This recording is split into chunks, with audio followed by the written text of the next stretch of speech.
Dominant Protector. Credit to the author. 7,511-20. Ang mga pangalan ng mga tauhan ay galing lang sa mga name generator, kaya kung meron mang pagkakatulad sa mga totoong pangalan ng tao, lugar at pangyayari, ito po ay sadyang nagkataon lamang. Kaya naman, walang pakialam na nag-utos na lamang siya, dahil ganoon nga, dapat ka munang bumalik sa espada ng mga parusa.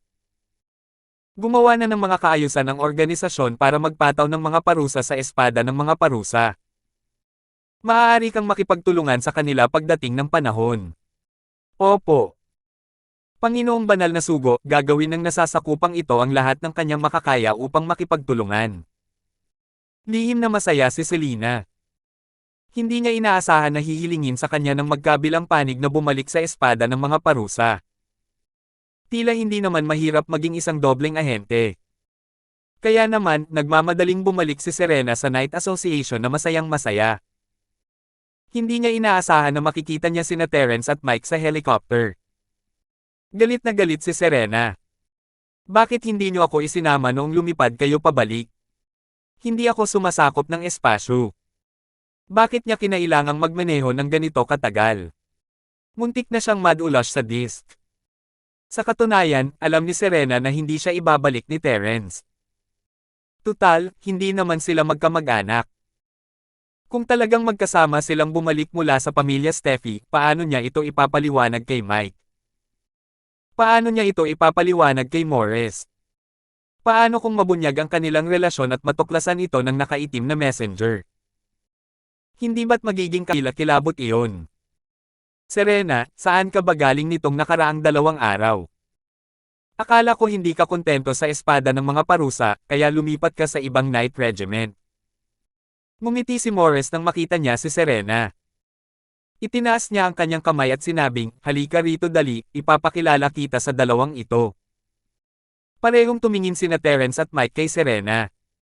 Ngumiti ng magiliw si Mike, habang nagkunwari naman si Terence na hindi siya kilala. Ito si Serena, isang trainee knight na kaka-recruit ko lang. Siya ay 16 na taong gulang pa lamang, ngunit mayroon na siyang lakas ng isang early stage earth rank. Malaki ang kanyang potensyal at tiyak na magiging haligi ng ating Judgment Sword sa hinaharap. Ngumiti si Morris habang ipinakikilala niya sina Terence at Mike sa isa't isa.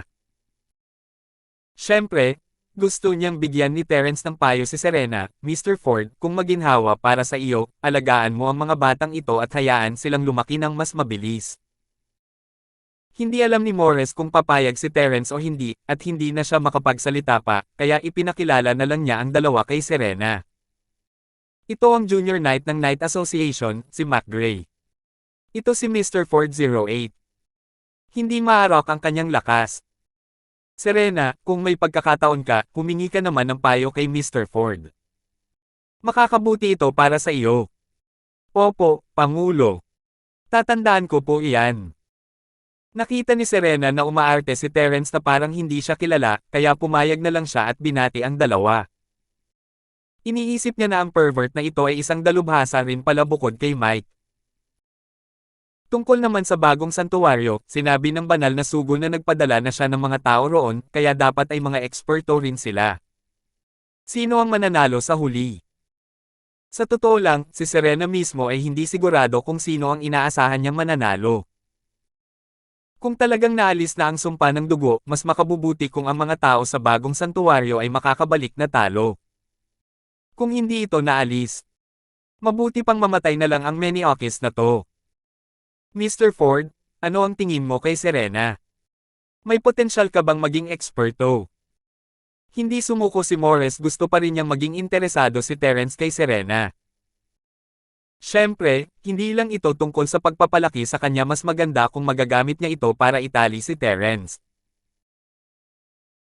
Hindi naman masama, magaling din ang mga mata ni Pangulong Morris. Mahinang papuri ni Terence, at nagliwanag ang mukha ni Morris. Napasinghap si Serena sa sarili. Naisip niya, ikaw na torpe, nagagawa mo pang purihin ang isang tao nang walang pakundangan. Hindi mo man lang iniisip yan. Masyadong peke. Dapat ba siyang humanap ng pagkakataon para ipaalam sa baliw na ito na may ipapadala ang bagong organisasyon ng santuwaryo? Kasabay ng pag-iisip ni Serena na ito ay ang malakas na ingay na narinig niya mula sa elevator. Bam! Bam! Bam! Dumaan ang diwa ni Terence at ang kanyang mga labi ay kumarba at lumikha ng isang malamig na ngiti. Talagang may ipinadala rito ang bagong Holy Region. Anong nangyayari? Nagulat si Morris, at saka siya tumakbo palapit sa galit. Isang elevator ang marahas na nabasag, at ang buong shaft ng elevator ay nayanig. Ang pinto sa gilid na ito ay nasipa rin at nabuksan ng may malaking butas. Parang isang piraso ng masa ang pinto ng elevator na gawa sa metal. Madali itong nahati sa dalawa na nagpapakita ng dalawang figurette. Ito ang naghaharing Sword Knight Association. Nagtatago talaga sila sa ilalim ng lupa na parang mga daga. Hindi ba't masangkop na tawagin silang Rat Association? Dahan-dahan silang dalawa na lumabas ng elevator. Isa sa mga babaeng may malamig na mukha ang napangisi at sinabing may paghamak, ang ganitong uri ng basurang organisasyon ay nang ahas na pukawin ang ating bagong santuwaryo. Hindi ko talaga alam kung sino ang nagbigay sa kanila ng lakas ng loob. Pawis na pawis ang noo ni Morris, at puno ng takot ang kanyang mga mata. Sa harap ng kombinasyon ng lalaki at babae, hindi talaga siya makapagsalita, at ang kanyang katawan ay walang kapantay na naninigas. Ang di nakikita at nakakatakot na presyon ay hindi katulad ng sa isang tao, kundi isang demonyong lumabas mula sa impyerno. Leona, sa tingin ko yung nasa tapat mo ay ang presidente ng Rat Association. Ano nga ulit ang pangalan niya? Sa tingin ko Morris ang pangalan niya. Madali lang makilala yung lalaking may isang mata lang. Ilan kaya ang mga lalaking may isang mata lang dito? Kung isa lang ang meron, dapat siya yon. Ang isa pang blonde na lalaki ay payat. Itinagilid niya ang kanyang ulo at sinuri si Morris. Tumawa siya at sinabing, anong gagawin natin? Mukhang natakot natin ang malaking daga na ito. Hindi natin siya tatakutin ng todo, di ba? Ivanov, mukhang napakaswerte natin na natagpuan natin ang malaking daga. Akala ko kailangan kong pumatay ng ilang daga bago ko siya mahanap. Hindi tumigil ang babaeng nagngangalang Leona at dumiretso sa paglalakad papunta kay Morris. Malinaw na mas maliit siya ng isang ulo kaysa kay Morris, pero mayroon siyang mapang mataas na aura. Ikaw si Morris, di ba? Nag-uusap silang dalawa, halatang walang nakikitang tao rito sa kanilang paningin. Nanigas pa rin ang katawan ni Morris, at lalong lumalakas ang lamig ng pawis sa kanyang noo. Nakumpirma na niya na ang dalawang taong nasa harap niya ay tiyak na hindi lang nasa yugto ng pagtatatag ng pundasyon. Kayang-kaya ng isang foundation stage practitioner na durugin ang isang sky class full master na tulad niya, pero hindi iyon sapat para maging ganito siya kalungkot. Maaari ba itong maging isang eksperto na mas mataas pa ang antas? Kumunat ang noo ni Leona. Sumusobra na ang lalaking may isang mata. Hindi ba niya alam kung paano sisigot? Pinag-iisipan niya kung dapat ba niya silang patayin ng direkta at iulat na ang mga tao mula sa espada ng mga parusa ay tumangging sumuko at buong tapang na lumaban. Nakaramdam ng panlalamig si Morris sa kanyang puso. Ramdam niya ang mahinang hangereng pumatay na nagmumula sa babaeng mukhang malamig sa harap niya. Mabilis niyang itinoon ang kanyang leeg at matigas na tumango. Ako ito. Napagod na si Morris sa simpleng sagot na ito. Bahagyang napangiwi si Leona. Akala niya ay pinalagpas na niya ang pagkakataon dahil hindi siya agad umatake. Wala siyang ibang pagpipilian. Dahil marunong siyang makipag-usap, mag-aaksaya lang siya ng oras. Morris, alam mo ba ang kasalanan mo? Malamig na tiningnan ni Leona si Morris. Bago pa man siya makasagot, nagpatuloy siya, hindi mo lang pinatay ang mga sugol na ipinadala namin, kundi pinangunahan mo rin ang mga tao na salakayin ang aming bagong dibisyon ng santuwaryo. Ngayong hindi na mapabubulaanan ang ebidensya, kaming dalawa na ang kumakatawan sa bagong santuwaryo upang questionin ang aming mga krimen. 7,512. Paano mo siya gustong parusahan? Biglang lumitaw si Terence sa tabi ni Morris at hinaila ito sa likuran niya. Pagkatapos ay tamad siyang nagtanong, pasensya na, medyo na-curious lang ako, kaya pumunta ako para magtanong. Tagasunod ka ni Mike, di ba? Hindi ko inaasahan na ganito kaganda ang swerte ko ngayon. 2 misyon ang natapos ko ng sabay-sabay. Biglang nagsalita si Ivanov, pinagmasdan si Terence ng may interes bago sumulyap kay Mike. Nabalitaan kong malakas ka raw. Mukhang hindi ka naman masama. Mas malakas ka pa kaysa sa daga na may isang mata lang na ito. Ang manatiling kalmado sa harap ng dalawang amo ay sapat na para ipaliwanag ang maraming bagay. Hindi kayang mapanatili ng mga taong tulad ni Morris ang kanilang normal na kalagayan. Binyubyula mo ako. Mas malakas lang ako ng kaunti sa inyo. Kaya ano ang gusto niyong gawin sa pagpunta ninyo rito ng mayabang? Gusto niyo bang mamatay? Mukhang mapagkumbaba si Terence, pero sadyang mapagkumbaba talaga. Sa paningin ni na Ivanov at Leona, astig talaga ang ugali niya. Hihihi, ang lakas talaga ng loob mong sabihin yan. Medyo mas malakas ka lang sa amin. Sino ka ba sa akala mo? Malamig na tumawa si Leona at tumingin kay Terence ng may paghamak, tumabi ka muna, ako na ang bahala sa iyo mamaya. Morris, ako na ang bahala at bibigyan kita ng 2 pagpipilian. Una, upang parusahan ang mga krimeng nagawa ng Sanctioned Sword Knight Association, kakatawanin namin ang bagong santuwaryo at tuluyang bubuwagan ang Sanctioned Sword Knight Association, tulad ng ginawa ninyo sa bagong sangay ng santuwaryo. Kahit isang manok o aso ay walang matitira. Ang pangalawang opsyon ay ang ganap na pagpasakop sa ating bagong banal na rehiyon at maging alipors ng banal na emperador. Maaari mong kagatin ang sino mang gusto naming kagatin mo ng walang anumang pagtutol. Siyempre, kung talagang pinili ni Morris ang pangalawang landas, hindi matatakot ang bagong santuwaryo na hindi nila siya pakikinggan. Natural na magkakaroon sila ng iba't ibang paraan para kontrolin ang Morris Knight Association. Halimbawa, ang sumpa ng dugo ng Suwannee. Ang dahilan kung bakit hindi nila piniling lipulin ang buong sekta ay marahil dahil gusto nilang mangolekta ng mas maraming test subject. Nangangailangan ng sentro ng mas malalakas na test subject upang masubukan ang potion at mapabuti ang kanilang lakas. Limitado ang halaga ng mga ordinaryong tao, ngunit ang mga kabalyerong ito na may matibay na pundasyon sa martial arts ang pinakaangkop. Pinapayuhan kitang piliin ang pangalawang opsyon para makaiwas tayo sa abala. Pinag-cruise ni Ivanov ang kanyang mga braso sa harap ng kanyang dibdib, bahagyang itinaas ang kanyang baba, at buong pagmamalaking sinabi, ito na ang iyong huling pagkakataon para mabuhay. Huwag mong hanapin ang iyong sariling kamatayan.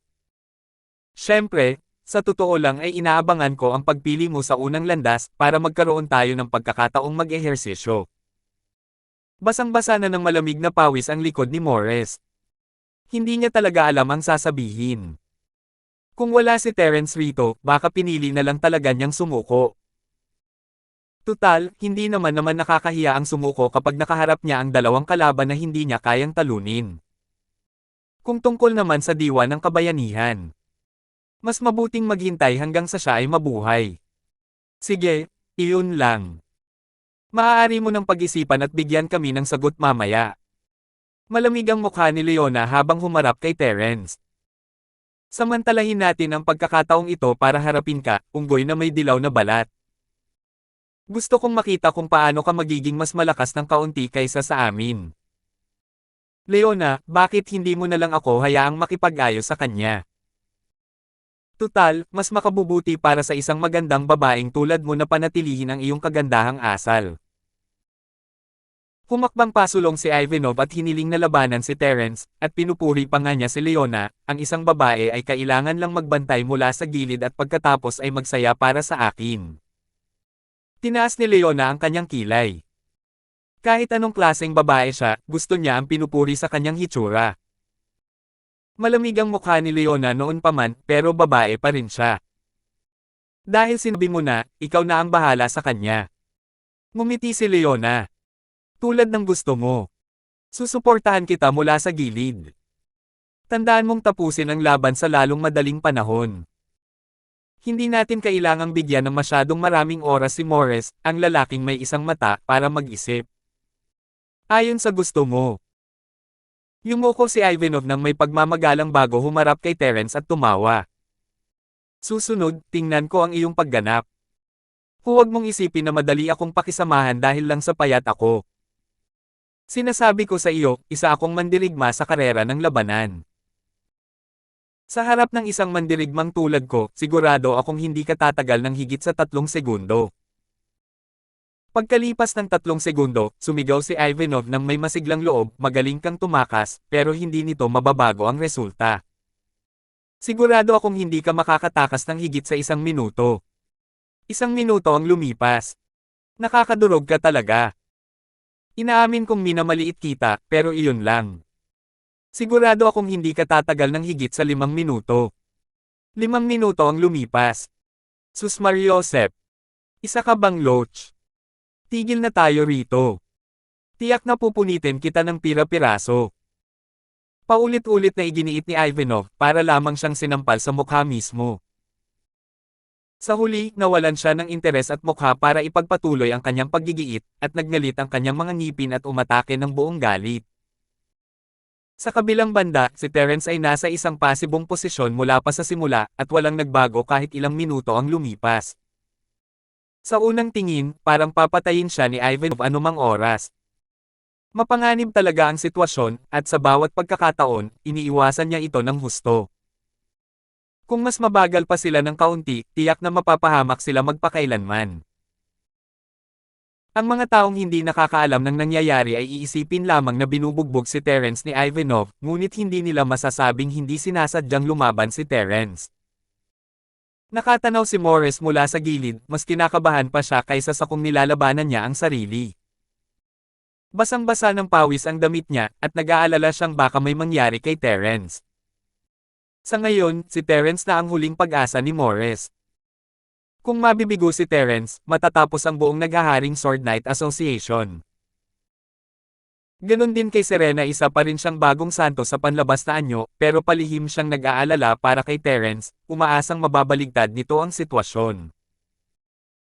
Hindi madaling magkaroon ng pagkakataong makatakas mula sa bagong santuwaryo kung mamamatay si Terence, susumpin ba siyang muli at magiging puppet ng bagong santuwaryo? Huwag. Sus Mariosep, dapat kang mag-counterattack. Huwag basta-basta tumanggap ng bagbog at hindi lumaban. Nabawi ko na ang kalayaan ko, mawawala ko na ba ito ngayon? Malinaw na sinabihan ng nakaitim na santo si Selena na makipagtulungan sa dalawang bagong miyembro ng santuwaryo. Kaya naman, imposibleng makatakas sila ng palihim. Halos 10 minuto na ang nakalipas. Bakit hindi man lang siya nag-counterattack kahit minsan? Sus Mariosep, dapat lumaban ka. Sigaw ni Serena sa kanyang puso, umaasang maririnig siya ni Terence at ilalabas ang kanyang kapangyarihan. Natural lang na hindi marinig ni Terence ang mga sigaw sa puso ni Serena, pero natupad na ang kanyang layunin na obserbahan ang mga piling tao sa bagong santuwaryo, kaya hindi na kailangang magpatuloy sa pag-arte. Wala nang iba pa kundi ito. Nasa ganitong antas ba ang lahat ng eksperto sa Jinda ng bagong banal na rehiyon? Hindi bumubuka ang bibig ni Terence sa buong oras, na nagbibigay ng impresyon na wala siyang lakas para magsalita dahil nasa ilalim siya ng kontrol ni Ivanov. Gayunpaman, saka lamang napagtanto ni Terence na kalmado na siya pagkatapos niyang ibuka ang kanyang bibig. Hindi siya nagpakita ng anumang senyales ng 10 minutong brutal na pag-atake. 7,513. Sinusubukan lang kaya ni Terence ang sarili niya. Hindi naman sa wala siyang kakayahang lumaban, kundi naghahanap siya ng pagkakataon para pigilan ang kanyang kalaban. Habang iniisip niya iyon, biglang nagningas ang pag-asa ni Serena. Nakahinga ng maluwag si Morris. Tila hindi napigilan si Terence, ibig sabihin ay may pag-asa pa ang Knight Association. Galit na galit din si Ivanov. Hindi siya nagpursigi sa simula, at naglalaro lang sa mentalidad ng isang pasang nakahuli ng daga. Gayunpaman, ang kay Terence. Para maging mas tumpak, ang sarili niyang mga salita ang nagpagalit sa kanya, kaya patuloy siyang gumamit ng mas maraming kapangyarihan. Sa huli, ginamit niya pa ang kanyang huling paraan, ngunit wala pa rin itong nagawa kay Terence. Naglagay ito sa kanya sa isang mahirap na sitwasyon. Hindi siya takot sa isang malakas na kalaban, kundi takot siya sa isang kalaban na hindi niya kayang tamaan. Hindi mo matatalo ang kabilang partido, ngunit kumbinsido ka sa iyong pagkatalo. Hindi mo matatamaan ang kalaban mo, di ba? Ano ba to? Kung magpapatuloy ito, mapapagod siya bago pa man niya matamaan ang kanyang kalaban. Sa kabilang banda, nakita ni Terence ang lahat ng gusto niyang makita sa proseso.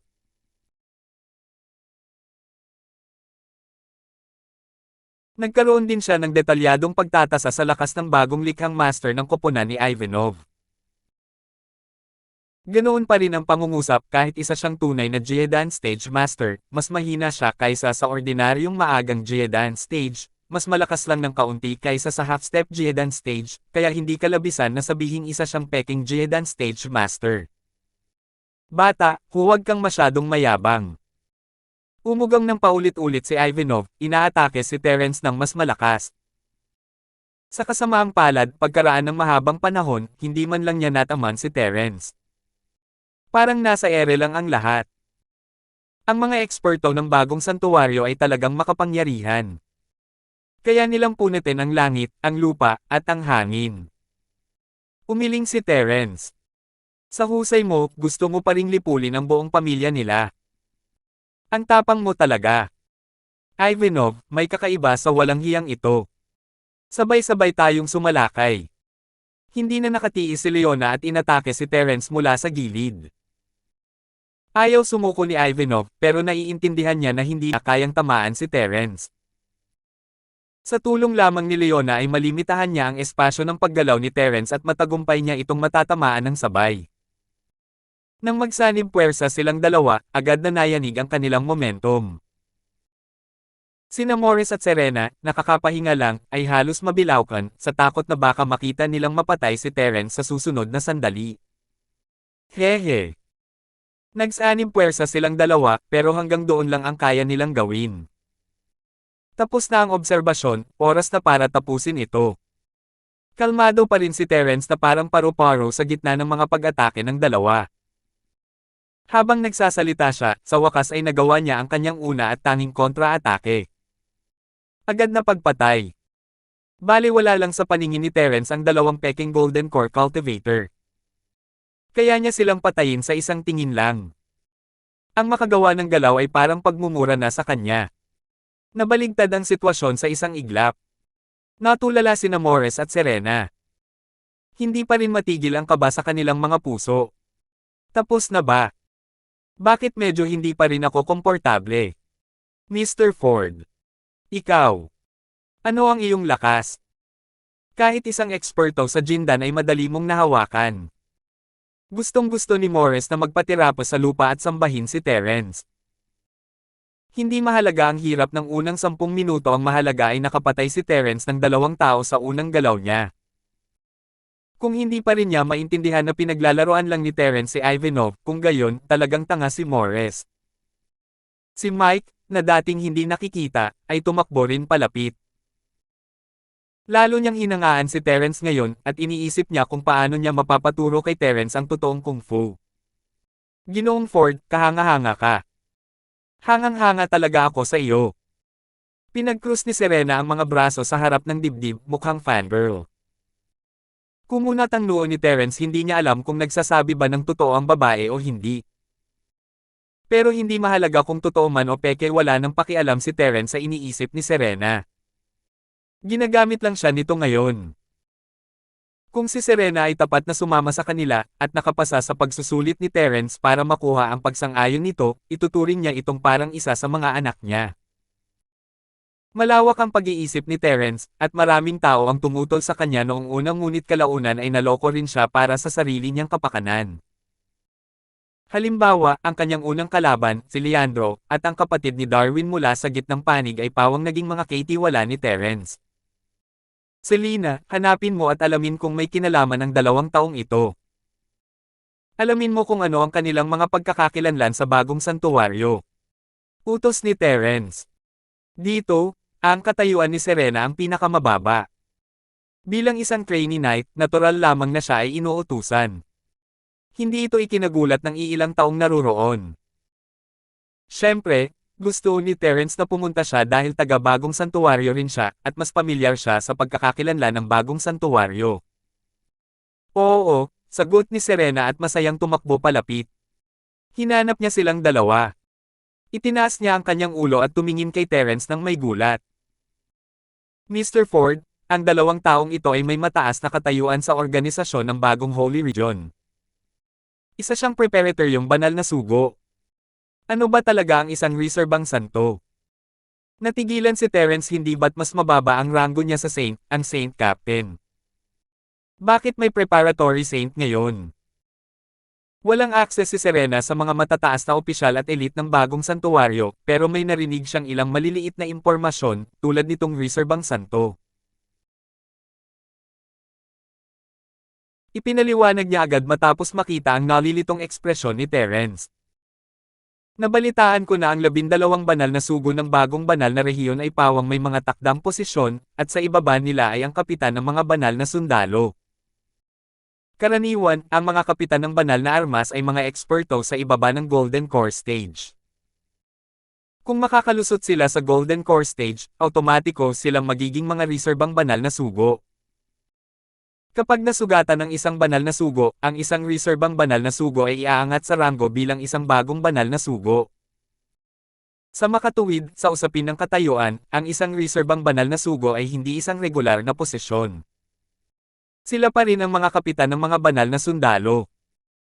Gayunpaman, ang kanyang awtoridad at katayuan ay mas mataas kaysa sa isang normal na kapitan ng sandatang santo.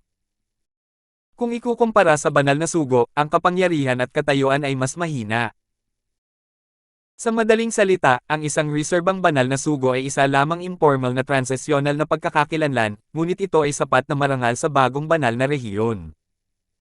Natigilan sina Morris at Mike habang nakikinig. Hindi nila maintindihan kung paano nalalaman ni Serena ang napakaraming detalye. Serena, kanino mo narinig yan? Parang ganoon na nga. Hindi namamalayang tanong ni Morris. Nabigla si Serena. Natatakot siyang mabunyag ang kanyang bagong pagkakakilanlan bilang isang santuwaryo. Dahil sa kasalukuyang ugnayan sa pagitan ng Sword of Sanctions Knight Association at ng bagong santuwaryo, kung mabubunyag ang kanyang pagkakakilanlan, malamang ay agad siyang papatayin ni Morris. Ah! Haha, tama, kanino ko ba narinig to? Hindi ko na talaga matandaan. Hindi ko alam kung saan ko narinig ang mga chismis na to nang hindi sinasadya, pero naisip kong interesante to, kaya naalala ko. Tumawa ng mahina si Serena. Wala siyang makitang magandang dahilan sa mga sandaling iyon, kaya't nagpanggap na lang siyang tanga. Morris, pinatay ni Mr. Ford ang dalawang preparatory emisaryo na ito. Natatakot ako na malalagay sa alanganin ang Knight Association. Tiyak na magpapadala ang bagong santuwaryo ng mas malalakas na eksperto. 7,514. Halimbawa, ang 12 banal na sugo na nasa itaas ng naghahandang banal na sugo ay pawang mga masters na nasa itaas ng Golden Core Stage. Gaano man kalakas si Mr. Ford, maaaring hindi niya kayang harapin ang napakaraming taong nagtutulungan. Narinig ko na may kasabihan ang mga Chino na mahirap para sa dalawang kamao na lumaban gamit ang 4 na kamay. Hindi ba dapat tayong mag-isip ng paraan at gumawa ng mga kaayusan ng mas maaga? Kung hindi, kapag dumagsa ang mga eksperto ng bagong Sanctuary Realm, natatakot ako na hindi talaga sila kayang labanan ng ating Knight Association.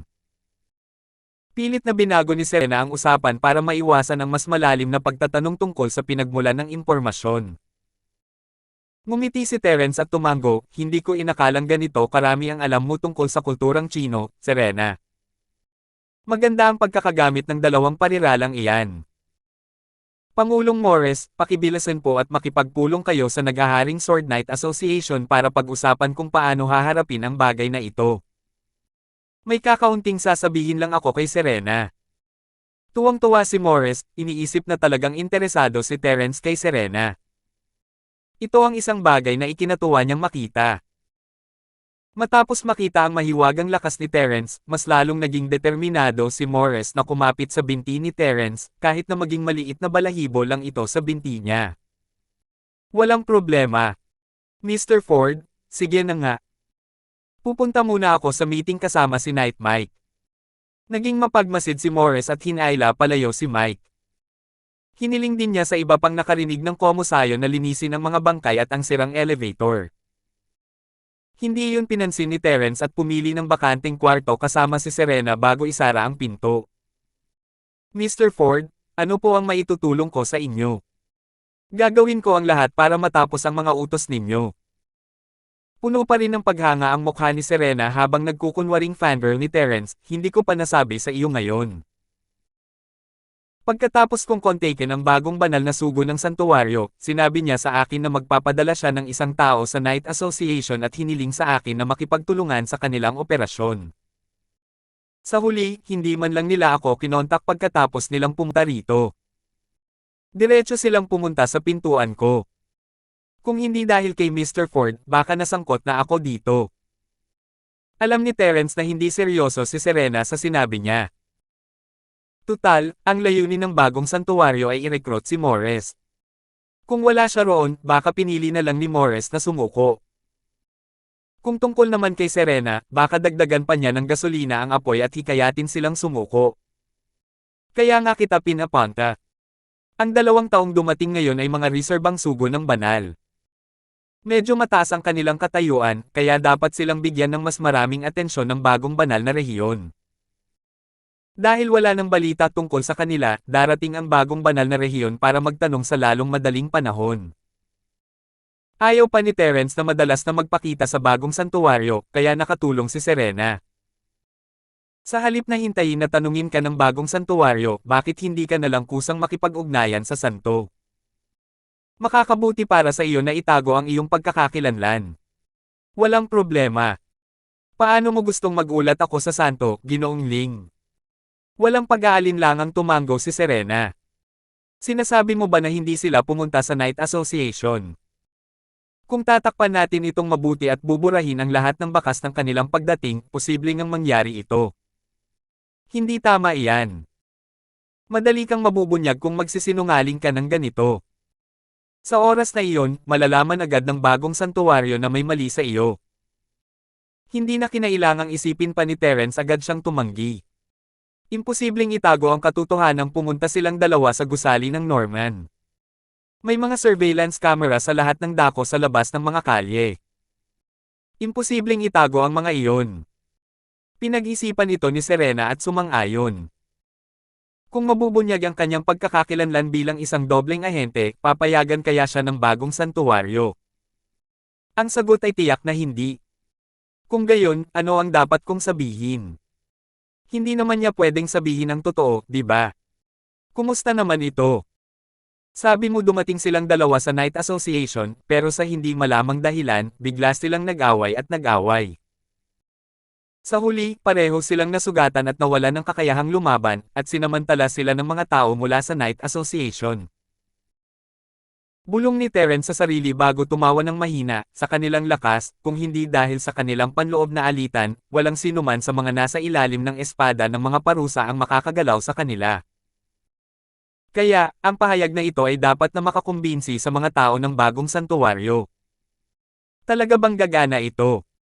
Parang hindi ito masyadong maaasahan. Mahinang bulong ni Serena, paano biglang nagsimula ng panloob na alitan ng walang dahilan ang mga naghahandang banal na sugo na ipinadala para sa isang misyon? Paano kung hindi ka maniwala? Hindi mo kailangang masyadong isipin yan. Hindi mo kailangang ipaliwanag kung bakit sila nag-aaway. Malalaman mismo ng santo sa itaas mo ang dahilan. Kahit anong paraan pa nila itanong sayo, sabihin mo lang na hindi mo alam. Mahinang sabi ni Terence. Nakapatay na siya ng 2 Saint Emissary sa Avalonia dati, kaya may mga lugar para sa bagong Saint para mag-level up. Kung tungkol naman sa 2 ngayon lang, maaaring direktang magkatunggali sila, kaya normal lang na magkaroon ng kaunting alitan sa dilim. Siyempre, hahayaan niyang punan ng lalaking nakaitim ang mga puwang sa sarili niyang imahinasyon. Sige, Ginoong Ford, kahit ano pa ang sabihin mo. Susundin ko ang sinabi mo. Nagkibit-balikat si Serena. Walang panganib sa bagay na ito. Gayunpaman, hindi maaaring magpatotoo ang mga patay. Kahit na gustuhin ng santo na mag-imbestiga, hindi niya malalaman. Sinagot niya ang tawag ng nakaitim na santong nakabalabal sa harap mismo ni Terence, at agad na nagsalita sa mahina at kinakabahang tono, Panginoong banal na sugo, may nangyari.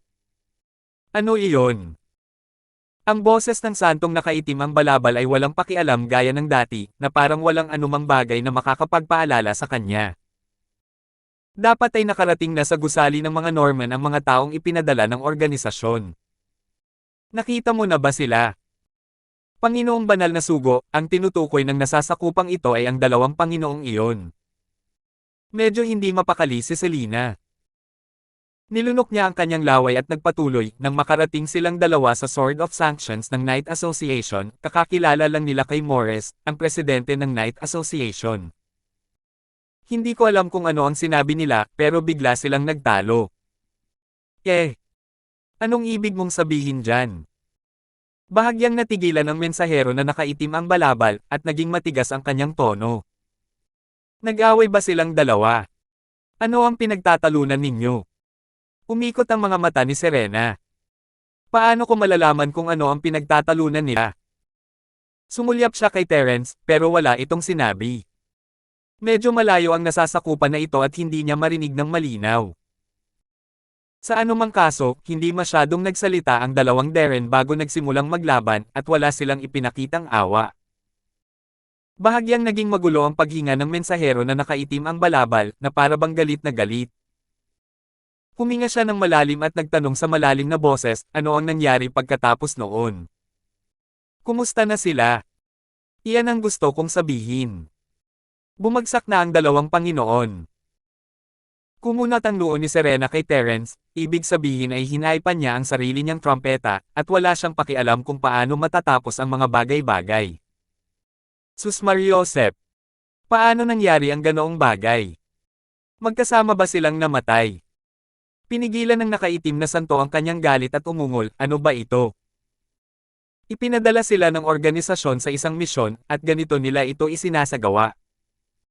Kamahalan, ang dalawang Panginoong iyon ay hindi namatay ng magkasama. Sa halip, sila ay malubhang nasugatan ng mga atake ng isa't isa. Pagkatapos, sinamantala ng mga tao mula sa Knight Association ang pagkakataon at pinatay sila sa isang iglap. Itinuwid ni Serena ang nakaitim na santo ayon sa mga salitang naisip niya noon pa man, kung hindi lang dahil sa inyong dalawa na nasugatan, hindi sana magkakaroon ng pagkakataong makalapit sina Morris at ang iba pa, at hindi rin naman talaga ako makakatulong. Masyado akong mahina, at wala akong karapatang gumalaw. Maaari lang akong mangisda sa gilid. 7,515. Naiintindihan ko. Hindi naman talaga ganoon kalakas ang lakas mo. Sapat na iyon para maprotektahan mo ang sarili mo at maiulat mo ito sa akin. Mabilis na kumalma ang nakaitim na santo at bumalik sa dati niyang kawalang bahala. Magaling ang ginawa mo sa bagay na ito. Itago mo pa ang iyong pagkakakilanlan. Iyon lang muna sa ngayon. Hindi na hinintay ang sagot ni Serena, ibinaba na niya ang telepono. Sumanghel si Serena sa telepono, na para bang pakiramdam niya ay maganda talaga ang performance niya dahil nagawa niyang linlangan ang santo. Napakagaling, may potensyal kang maging isang double agent. Magtagumpay ka sa hinaharap, magkakaroon ka ng magandang kinabukasan. Siguro ako na ang magiging bagong direktor ng santuwaryo o kung ano paman. Nakangiting sabi ni Terence. Medyo naguluhan si Serena. Ano ba naman yung bagong direktor ng santuwaryo? Hindi pa niya naririnig ang ganitong posisyon sa bagong santuwaryo. Hindi siya nasiyahan doon, at patuloy na kinukulit si Terence para gantimpalaan ito. Habang nag-uusap silang dalawa, ang nakaitim na Saint Messenger, nakakababa lang ng telepono, ay lumingon at tinawagan ang Saint Emperor, gamit ang isang video call. Sa pag-uulat sa Saint Emperor, ang dalawang reserbang santo na ipinadala sa Knight Association ng Sword of Sanctions ay napatay ng mga tao ng Sword of Sanctions dahil sa isang panloob na labanan. Hindi naglakas loob na maging mabagal ang nakaitim na banal na sugo sa harap ng sagradong emperador sa video at tapat na iniulat ang sitwasyon. Ang balitang ito ay nagmula kay Serena, ang tanging nakaligtas sa dating nawasak na sangay. Siya ngayon ay nagkukubli sa panloob na departamento ng espada ng mga parusa at maaaring magbigay sa atin ng impormasyon. Noong una, naramdaman kong may kakaiba sa bagay na ito at maaaring isa itong patibong. Gayunpaman, sinabi ni Serena na malubhang nasugatan sila sa huli dahil sa isang panloob na alitan, at iyon ang dahilan kung bakit sinamantala ni Morris at ng iba pa ang pagkakataong samantalahin sila. Walang problema doon. Nako, basura. Kung hindi man lang nila kayang hawakan ang ganito kaliit na bagay, hindi ko talaga alam kung anong silbi nila. Labis na nadismaya ang pantas na emperador. Matapos magmura ng malakas, hininaan niya ang kanyang boses. Ang mga taong ito mula sa sekular na mundo ay talagang basura. Kapag nagsasagawa ng mahahalagang misyon, magkakaroon ng panloob na alitan na magiging dahilan upang makinabang ang kaaway. Ang mga basurang tulad nila ay nararapat mamatay. Ang banal na sugo na nakaitim ang balabal ay sandaling nawalan ng imek, hindi alam kung dapat ba siyang sumang-ayon sa mga salita ng dakilang sagradong emperador. Maaari kayang ang dakilang pantas na emperador ay hindi isang tao ng sekular na mundo, kundi mga dayuhan. Nakakatakot talaga yan. Sa pag-uulat sa pantas na emperador, gustong malaman ng nasasakupang ito kung dapat pa ba tayong magpadala ng mga tao para harapin ang espada ng mga parusa. Kung aalis ako mismo ang mamumuno sa isang pangkat para patayin sila sa isang putok at hayaang makita ng lahat ang mga kahihinatnan ng paghamon sa ating organisasyon. Pagkatapos ng sandaling katahimikan, ang nakaitim na santo ay nagkusa na humiling ng isang labanan. Isantabi na muna natin ang bagay na ito. Bibigyan kita ng uutusan pagkatapos kong magdesisyon. Kumaway ang pantas na emperador at bahagyang pinuri ang lalaking nakaitim na balabal bago pinutol ang komunikasyon. Ang lakas ng nakaitim na banal na sugo ay itinuturing na mas mataas sa karaniwan sa 12 banal na sugo. Dahil siya ang nangunguna sa pangkat, hindi dapat maging problema ang pagsira sa naghaharing Sword Knight Association. Hindi agad pumayag ang pantas na emperador dahil gusto niyang iulat ang bagay na ito sa kanyang mga nakatataas. Binibining Liger, nawalan tayo ng 2 pang reserbang banal na sugo pero hindi dahil sa masyadong malakas ang kalaban. Ito ay dahil ang 2 ugok na ito ay nagkaroon ng panloob na alitan, at sa huli, sinamantala ito ng mga tao ng Sword of Sanctions Knight Association. Kumonekta ang Saint Emperor sa video call ni Kimi Liger at nagreklamo, ang mga basurang tulad nila ay wala man lang kwalipikasyon para ma-promote. Nangahas pa silang baliwalain ang mga pinakasimpleng utos. Ano pa ang silbi ng pagkakaroon nila ng mga ganoon? Tama na. 2 Jindan level na preparatory holy emissary lang yan, kaya natin silang mawala. Hindi masyadong pinansin ni Kimi at casual na ikinumpas ang kanyang kamay. O ang ibig mo bang sabihin ay gusto mong bumuo tayo ng mas malakas na paraan ng pagkontrol? Para gawing puppet ang lahat ng makakatanggap ng potion, isang puppet na kaya nating kontrolin. Agad na tumigil sa pagsasalita ang Saint Emperor. Mabilis niyang napabuti ang kanyang lakas dahil sa gamot ni Central. Kung direktang ginamit sa kanya ang paraan ng pagkontrol ni Central, hindi ba't binabaril niya ang sarili niyang paa? Ikaw na ngayon ang pantas na emperador. Kailangan mong mag-isip ng paraan para maturuan ang iyong mga nasasakupan. Hindi mo ako maaaring asahan na mag-isip ng paraan para sa iyo. Bahagyang kumatok si Kimi sa pinto at ngumiti, gumagawa ako ng bagong batch ng mga potion.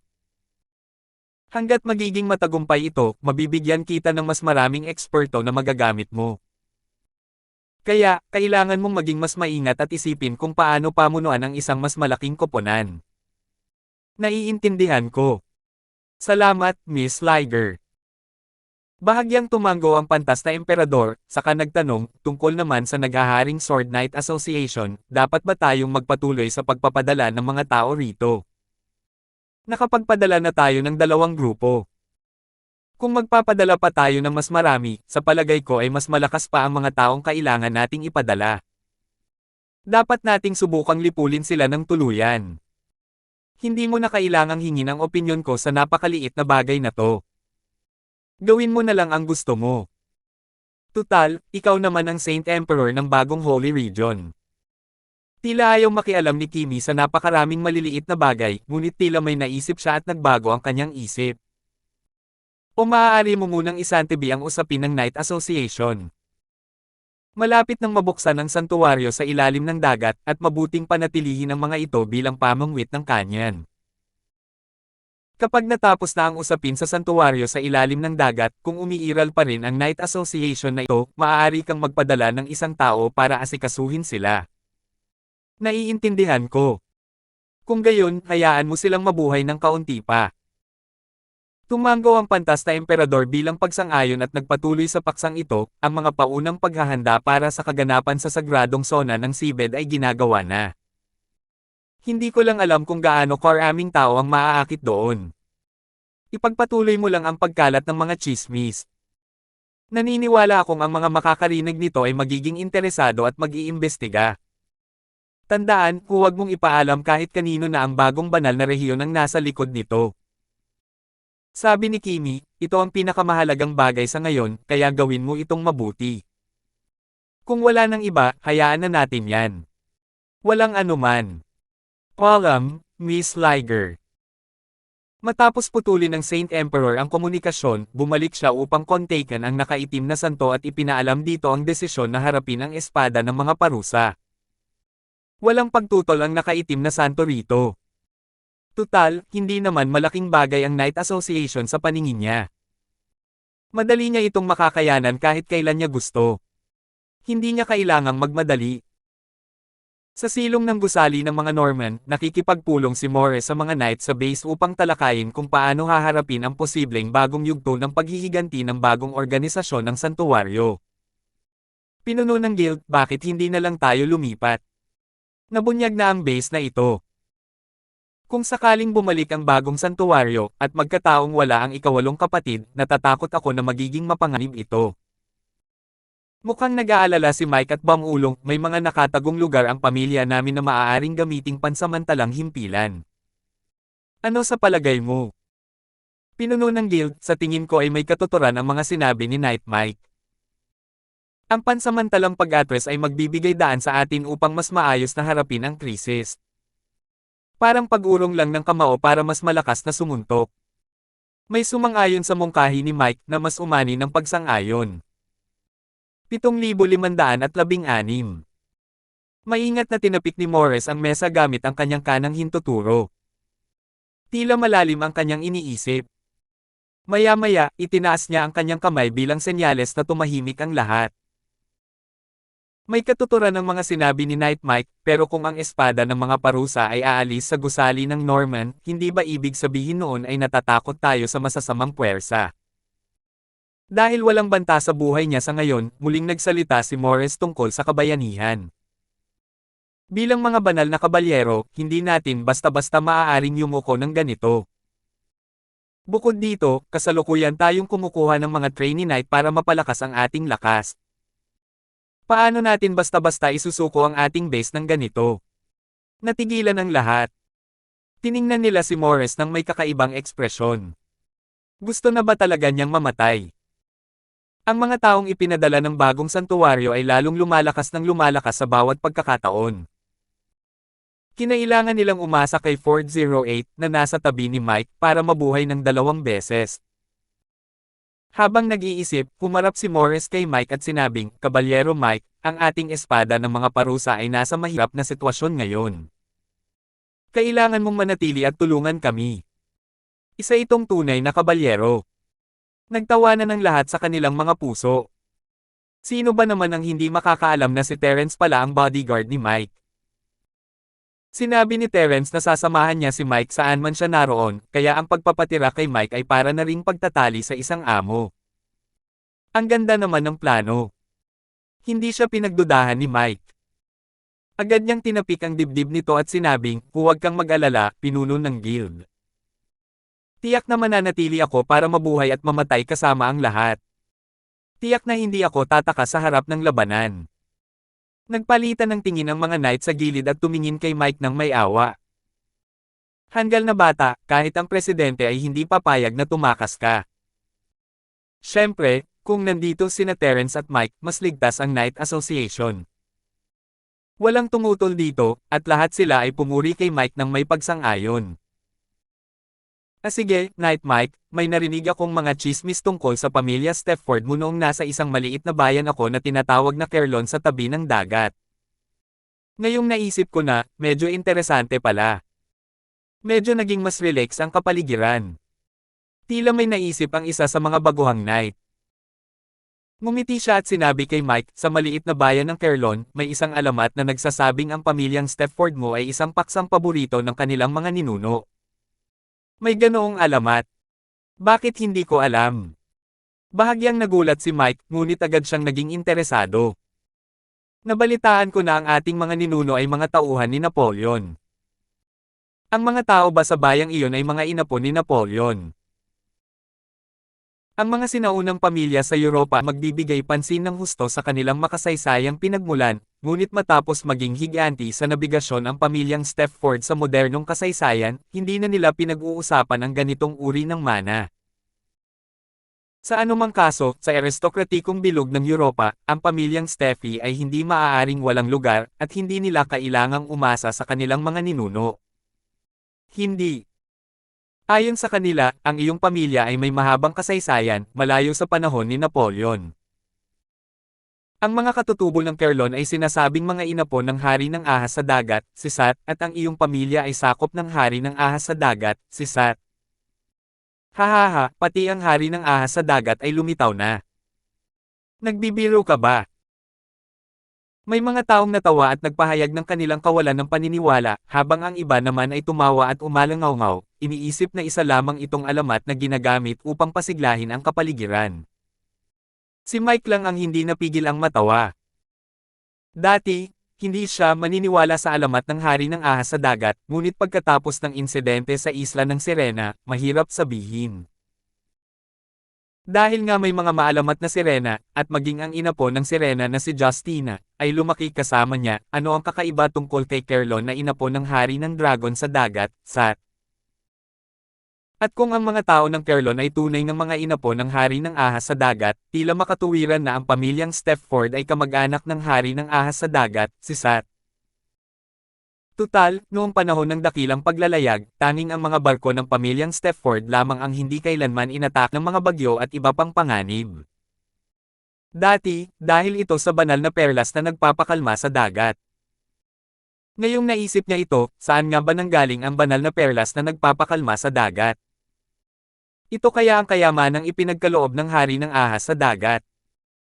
Habang iniisip niya ito, si Mike ay 70 hanggang 80% ng kumbinsido. Hindi niya lang maintindihan kung paano nito maaapektuhan ang pamilyang Stepford. Malalaman niya agad kung ano ang epekto. Ang mga tao ng Kerlon ay mga inapo ng hari ng ahas sa dagat. Tila unang beses na narinig ni Morris ang balitang ito at medyo nagulat siya. May narinig akong hindi pa nabeberipikang balita kamakailan, at ito ay may kaugnayan sa hari ng ahas sa dagat. Pinuno ng guild, ang tinutukoy mo ba ay ang chismis tungkol sa pagkakatuklas sa palasyo? Narinig ko na rin yan. Sumabat ang isa pang kabalyero, akala ko chismis lang iyon, pero kung talagang umiiral ang mga inapo ng hari ng ahas sa dagat, maaaring totoo ngang umiiral ang palasyo ng hari ng ahas sa dagat. Mike, dahil ang pamilya mo ay sakop ng hari ng ahas sa dagat, maaaring may impormasyon tungkol dito sa talaangkanan ng iyong pamilya. Bakit hindi mo hilingin sa iyong pamilya na hanapin ang impormasyong ito? Nagliwanag ang mga mata ni Morris. Pakiramdam niya ay sinunggaban na niya ang isang posibleng pagkakataon. Presidente, isa lamang itong alamat. Paano mo ito seseryosohin? Napangiti ng mapait si Mike sa sarili. Mula pagkabata niya, hindi pa niya naririnig ang amang ganitong chismis sa kanyang pamilya. Kaya kung bigla siyang humingi ng tulong sa isang tao para mag-imbestiga, saan siya magsisimula? Kabalyero Mike, hindi mo masasabi yan. Kung iisa lang ang alamat o kung isa lang talaga itong alamat, kapag ilang alamat lang ang magkakaugnay, maaaring totoo ang bagay na ito. Naramdaman din ng kabalyerong nagsalita na isa itong pagkakataon, kaya sinubukan niya ang lahat para hikayatin si Mike. Kamakailan lamang, kumalat ng husto ang balita tungkol sa pagkakatuklas sa palasyo ng hari ng ahas sa dagat. Hindi ko ito masyadong pinansin noong una, ngunit tila nag-aalala ang iba pang sikat na regimento ng kabalyero. Oo nga. Ayon sa alamat, mayroong malaking oportunidad sa palasyo ng hari ng ahas sa dagat. Kung gusto ng ibang mga rehimyento ng kabalyero na makialam, hindi maaaring mahuli ang ating espada ng paghatol. Kinurot ni Morris ang kanyang baba, kumikislap ang kanyang nag-iisang mata. Mike, hindi ka magtatagal ng maraming pagsisikap para makakuha ng impormasyon mula sa isang tao. Kung ang ating Night Association, na puno ng mga parusa, ay makapag-uunahan, natural na hindi natin kailangang mag-alala tungkol sa ating pag-unlad sa hinaharap. Hindi naman masama. Hanggat makukuha natin ang mga kayamanan sa palasyo, ano pa ang ating ikatatakutan? Pagdating ng panahon, gagawin ko silang abo. Hindi tayo maaaring umupo lang at panoorin ang ibang mga kabalyero na makuha ang kayamanan sa palasyo. Kahit peke pa ito, kailangan natin silang sundan. Sandaling napuno ng mga talakayan ang silid pulungan. Gusto ng lahat na maghanap si Mike ng impormasyon at pagkatapos ay hayaan ang espada ng mga parusa na makilahok sa paghahanap sa palasyo ng hari ng ahas dagat. Natigilan si Mike. Hindi ba't pinag-uusapan lang nila ang banta ng bagong santuwaryo? Mga alamat lang ang pinag-uusapan nila, paano nangyari na natagpuan nila ang maalamat na palasyo ng hari ng mga ahas sa dagat? Hindi ba sila nag-aalala tungkol sa paghihiganti ng bagong banal na rehiyon? 7,517. Mike, huwag na muna nating pag-usapan ang ibang bagay. Kung totoo ang alamat, hindi ba sa tingin mo ikaw ang pinakamahusay na taong makakakuha ng mga kayamanan ng palasyo ng hari ng mga ahas sa dagat? Lumingon ang isang mata ni Morris, at ang sulok ng kanyang labi ay kumerba at nagbigay ng isang nakakaakit na ngiti. Isipin mo. Kung ang iyong mga ninuno ay talagang mga sakop ng hari ng ahas sa dagat, natural na mas malaki ang iyong pagkakataon kung pupunta ka sa palasyo. Ang bayan ng Kerlon ay puno ng mga inapo ng hari ng ahas sa dagat. Kung makikipagtulungan tayo sa kanila, hindi ba't mas madaling makuha ang kayamanan ng hari ng Kraken? Medyo natukso si Mike. May nauna na rito, at si Justina iyon. Natagpuan ng mga inapo ng mga merfolk ang isla ng mga merfolk at pinaganya ang kanilang lahi ng mga merfolk. Ayon sa routine na ito, kung ang mga tao ng Kerlon ay talagang mga inapo ng hari ng serpent sa dagat, maaaring ma-activate nila ang bloodline ng hari ng serpent sa dagat kung matagpuan nila ang palasyo.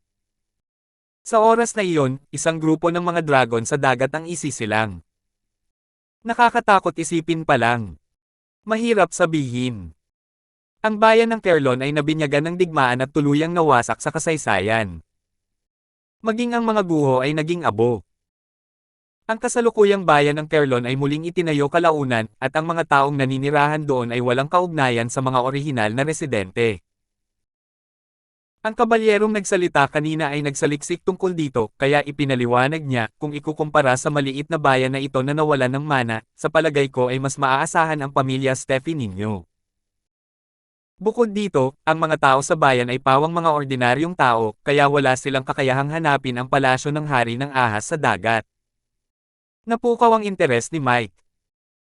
Kung talagang mahahanap niya ang Kraken King Palace at makakakuha ng ilang pambihirang benepisyo mula rito, mabilis kaya ang magiging lakas niya tulad ni Justina.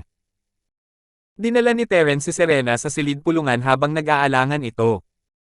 Hindi siya miyembro ng Night Association, ngunit ang katayuan ni Terence ay pambihira. Walang sino man sa association ang pipigil sa kanya. Isa pa, nandito si Mike, at may karapatan si Terence na protektahan siya. Walang makapagsalita. Mainit ang diskusyon ng lahat. Ano ang resulta? Alam ni Terence na ang palasyo ng hari ng Kraken ang pinag-uusapan nila, pero nagtanong pa rin siya. Naunawaan ni Morris na nagtatanong si Terence tungkol sa bagong santuwaryo. Inanyayahan niya si Terence na umupo at ngumiti, maaaring hindi alam ni Mr. Ford, ngunit kasalukuyan naming pinag-uusapan ang mga bagay tungkol sa palasyo ng hari ng ahas sa dagat. Ikinwento niya kay Terence ang tungkol sa mga alamat at mga tsismis kamakailan, Mr. Ford, iniisip namin kung paano ipaglalaban ang mga kayamanan sa palasyo. Sa ganitong paraan, pansamantala nating maiiwasan ang paghihiganti ng bagong banal na rehiyon. Nanginig ang mga labi ni Terence. Kung kakalat ang balita hanggang doon, tatabi na lang ba ang bagong santuwaryo at walang gagawin? Walang maniniwala sa kanya kahit sabihin niya pa iyon. Ikawalong kapatid, ano sa palagay mo? Sinasabing ang ating pamilya Steffi ay inapo ng basalyo ng hari ng ahas sa dagat, at tayo ay pinapabore ng hari ng ahas sa dagat, kaya kung sasali ako sa paligsahan, magkakaroon ba ako ng kalamangan kaysa sa iba? Hindi makapagdesisyon si Mike, kaya tumingin siya kay Terence nang may pag-asam, naghihintay sa kumpirmasyon ni Terence. Gusto mo bang pumunta? Tumaas ang kilay ni Terence at seryosong pinaalalahanan, Mike, kailangan ko sanang ipaalala sa iyo na ikaw na ngayon ang target ng bagong santuwaryo. Ang espada ng mga parusa ay nasangkutin sa kaguluhan ng bagong santuwaryo. Kung sasali ka sa ganitong bagay, madali kang matatarget ng bagong santuwaryo. Ang isang taong tina-target at sinasabing papatayin sa loob ng isang buwan, hindi ba pwedeng manatili na lang sa bahay? Bakit pa niya kinailangang tumakbo at manggulo? Kung ganoon nga, hindi ba dapat tayo'y umalis? Siguro pagkatapos ng pakikipagsapalaran na ito, magkakaroon na ako ng kakayahang protektahan ang aking sarili. Hindi mo na ako kakailanganing protektahan, ikawalong kapatid, at kaya ko nang harapin ang pagtugis sa bagong banal na rehiyon. Mas lalong nagpatibay ng loob ni Mike ang mga salita ni Terence. Kaya sa tingin ko dapat tayong lumahok sa laban para sa palasyo ng hari ng mga ahas sa dagat. Ayon sa gusto mo. Nagkibit-balikat si Terence. Wala naman siyang pakialam. Nandito naman siya, kaya hindi mahirap protektahan si Mike. Isa pa, interesado rin si Terence sa palasyong ito. Ang mga tagumpay sa isla ng Sirena ay lubos na nagpabuti sa banal na perlas na nakakapagpakalma sa dagat. Maaaring may mga bagong sorpresa sa pagkakataong ito. Tuwang-tuwa si Morris. Dahil sa pagsali sa kanila ng isang misteryosong Panginoon tulad ni Terence, magkakaroon siya ng kumpiyansa na labanan ang iba pang mga grupo ng kabalyero para sa palasyo ng hari ng Kraken. Hanggat hindi kumpleto ang bagong santuwaryo, kasama si Terence, siguradong panalo na ang sitwasyon. Dahil nandito na si Mr. Ford, sa tingin ko panalo na tayo. Tumawa ng malakas si Morris, nagsimulang mag-utos, kung gayon, maghanda na tayo at tumungo sa Kerlon sa lalong madaling panahon. Night Mike, dapat mong kontakin ang mga tao sa iyong pamilya at tumulong sa paghahanap ng ilang impormasyon na may kaugnayan sa hari ng ahas sa dagat. May kumakalat na chismis kamakailan na ang palasyo ng hari ng Kraken ay magsisimula sa bayan ng Kerlon at papasok sa malalim na dagat para hanapin ang palasyo. May mga chismis din na natuklasan na ang palasyo, pero kailangan nating umalis sa Kerlon para makapasok, kaya kailangan nating magtipon sa bayang ito. Nagsalita si Morris habang ginagamit ang tablet na parang naghahanap ng impormasyon sa lugar na ito. Pagkatapos, huminto siya sandali at nagpatuloy, ang iba pang mga regimentong knight ay interesado nga sa bagay na ito. Mayroon ng ilang mga regimentong knight na papunta sa Kerlon. Marami tayong mga kakompetensya. Siyempre, ang mga kilos ng mga kabalyerong ito ay hindi magiging dahilan upang matakot si Morris. Dahil si Terence ang kanyang pangunahing kalaban, nang ahas pa siyang labanan ng isang bagong santo. Sino ang kinatatakutan nino? Pagkatapos ay nagtalaga si Morris ng ilang gawain at gumawa ng iba't ibang paghahanda bago umalis. Wala pang kalahating oras, handa na ang lahat, at sama-samang nagtungo ang lahat sa Kerlon. Sa oras na ito, sa maliit na bayan ng Kerlon, maraming iba pang mga regimentong kabalyero ang dumating na. Hindi tulad ng biglaang ideya ni Morris, karamihan sa kanila ay narinig na ang palasyo ng hari ng ahas na alamat ng dagat, kaya maaga silang dumating upang subukan ang kanilang swerte. Nang dumating ang espada ng mga parusa ng Knight Association sa Kerlon, lahat ng mga inn at hotel sa bayan ay puno na ng ibang mga knight. Kung gusto niyang makahanap ng matutuluyan, ang mga residente lamang ng bayan ang maaari niyang gawin ay makipagnegosasyon. Mr. Ford, kakabili ko lang ng 2 magkatabing bahay. Doon muna kami ilalagay sa ngayon, at magpapasya kami kung ano ang gagawin batay sa sitwasyon. Isinama ni Morris ang kanyang mga tauhan sa paligid ng bayan ng ilang sandali at ginamit ang pera upang bumili ng 2 bahay, na siyang lumutas sa problema ng tirahan ng mga miyembro ng Knight Association. Ang isang taong maaaring magmay-ari ng isang fixed asset tulad ng gusaling Norman ay tunay ngang mayaman at walang pakialam sa paggastos ng maliit na halaga ng pera. Gaya ng inaasahan, lahat sila ay mga batang galing sa mayayamang pamilya na tinatrito ang pera na parang walang kwenta. Siyempre, Walang pakialam si Terence sa pera. Ang gusto niya ay mga kristal.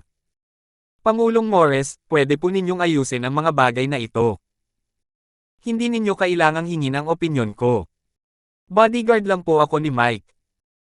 Hindi interesado si Terence sa mga walang kwentang bagay, pero alam niyang nirerespeto siya ni Morris. 7,518. Kung gayon, Terry, punta muna tayo roon. Tumawa si Morris at sinabing, siya nga pala, Mr. Ford, nagtanong-tanong lang ako. Sinasabing ang ilan sa iba pang mga regimentong knight ay kumukuha ng mga taga-bayan para sumali sa kanilang koponan. Naniniwala sila na mapapataas nito ang pagkakataong makapasok sa palasyo ng hari ng ahas sa dagat at makuha ang kayamanan. Ano sa palagay mo, Mr. Ford? Kung ang mga tao sa bayan ay tunay ng mga inapo ng hari ng ahas sa dagat, maaaring magkaroon ito ng kaunting epekto. Umiling si Terence, pero hindi ba't sinabi niyo na dati? Nawasak ang bayang ito noong digmaan. Matapos itong muling itayo, karamihan sa mga taong nanirahan dito ay hindi ang mga orihinal na residente. Mayroon bang mga inapo ng hari ng ahas sa dagat sa kanila? Sa palagay ko ay malamang na hindi lilito ang isang inapo ng hari ng ahas sa dagat. Gayunpaman, kahit na ang mga residente ng mga bayang ito ay walang dugong hari ng ahas sa dagat, sila ay naninirahan sa bayang ito na malapit na kamag-anak ng hari ng ahas sa dagat. Maaaring sila ay mapaboran ng hari ng ahas sa dagat. Sumulyap si Morris kay Terence bago nagpatuloy, siguro dapat din tayong kumuha ng 2 taga-bayan para tumulong. Kung handa si Pangulong Morris na mag-recruit, gawin mo. Wala akong tutol. Parang wala lang sa kanya ang naging reaksyon ni Terence. Sandali siyang tumigil bago nagpatuloy, siguro pwede silang magtulungan sa pasanin ni Mike. Hindi naman masama yun. Sinasabing ang pamilya ni Mike ay isa ng paksang paborito ng hari ng ahas sa dagat, kaya mataas ang pag-asa ni Morris kay Mike sa pagkakataong ito. Sa ganitong sitwasyon, naisip ni Terence na kung may 2 pang taong may pabor sa hari na sasali, tiyak na hindi na gaanong kapansin-pansin si Mike. May katuturan ang sinabi ni Mr. Ford. Gagawin ko agad ang mga pagsasaayos para tingnan kung makakapag-recruit ako ng 1 o 2 residente ng bayan. Sumang-ayon si Morris nang may nasasabik na ekspresyon. Wala nang ibang sinabi si Terence. Nasa bahay na nila sila, kaya nauna siyang pumasok para tingnan. Magkapit-bahay ang 2 bahay, at may bakod sa pagitan nila. Halos magkapareho ang mga bahay sa bayan, at medyo malalaki ang mga ito. Isa itong maliit na gusaling may 3 palapag na may ilang silid, sapat para magkasya ang mga kabalyero ng espada ng mga parusa. Pagkatapos nilang makapasok at pumili ng sarili nilang mga silid, bumalik ang mga taong isinaayos ni Morris para hikayatin ang mga taong bayan na kumuha ng mga tauhan kasama ang 2 binata at babae. Pinuno ng guild, silang 2 ay kasalukuyang nag-uusap tungkol sa isang kolaborasyon kasama ang mga miyembro ng Thunderbolt Knights. Gayunpaman, ang negosasyon ay nabigo. Nagkataon na narinig ko ang tungkol dito, kaya dinala ko sila rito. Ang kabalyerong lumabas para maghanap ng tao ay nagulat kay Morris, at sa wakas ay naunawaan ng lahat kung bakit siya napakabilis. Ano ang mga pangalan ninyo? Bakit nasira ang negosasyon sa mga Thunderbolt Knights? Ikinumpas ni Morris ang kanyang kamay upang paalisan ang knight at nagtanong sa isang palakaibigang paraan, ang naghaharing Sword Knight Association ay mas malakas kaysa sa mga Lightning Knight. Maaari niyo munang pag-usapan ang inyong mga kondisyon. Ang tinaguriang Thunder Knights ay walang magandang relasyon sa Morris' Sword of Sanctions Knight Association. Bagamat hindi pa sila umaabot sa puntong mag-away sila sa sandaling magkita sila, tiyak na hindi sila magkasundo. Nang magpulong ang 2 panig, ito ay karaniwang ganito. Yingluo, anong tinitingnan mo? Ano bang problema kung titingnan kita? Subukan natin ang isa pa. Susubukan ko. Ito ay isang eksena na katulad nito.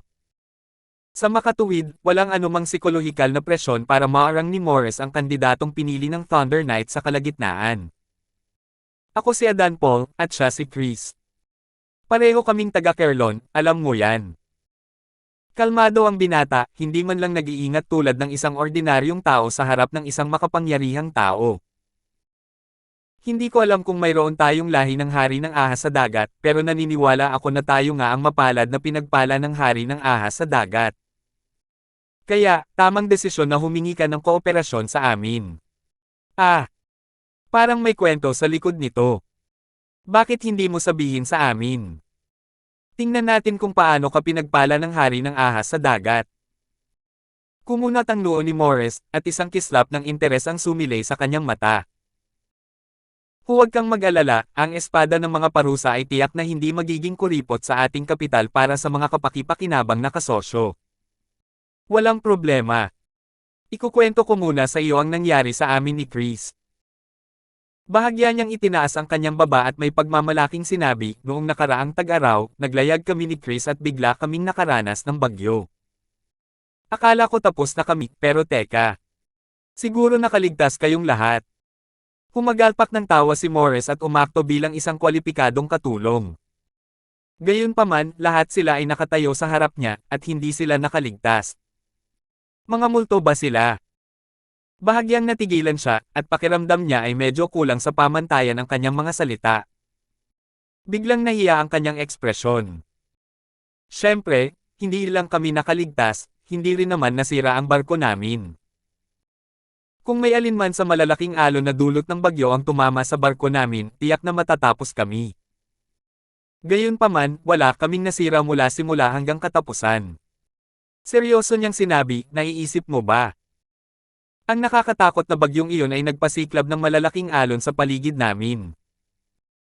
Sa kabilang banda, tila kami ay nasa gitna ng bagyo sa buong oras, tahimik na pinapanood ang bagyo na nagdudulot ng pinsala at kalaunan ay humuupa. Mula noon, naniwala na kami sa mga alamat.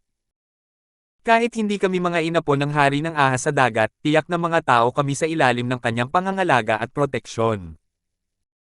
Kung isasama mo kami, tiyak na makukuha mo ang gusto mo. Parang ganoon nga ang tunog. Tumango si Morris nang walang pag-aalinlangan, na parang hindi siya lubos na naniniwala sa kwento. Pag-usapan muna natin ang mga kinakailangan mo. Gusto kong makita kung gaano kahigpit ang mga kondisyong ginamit mo para takutin ang mga Thunderbolt Knights. Dalawa lang ang aming kahilingan. Ang una ay pera.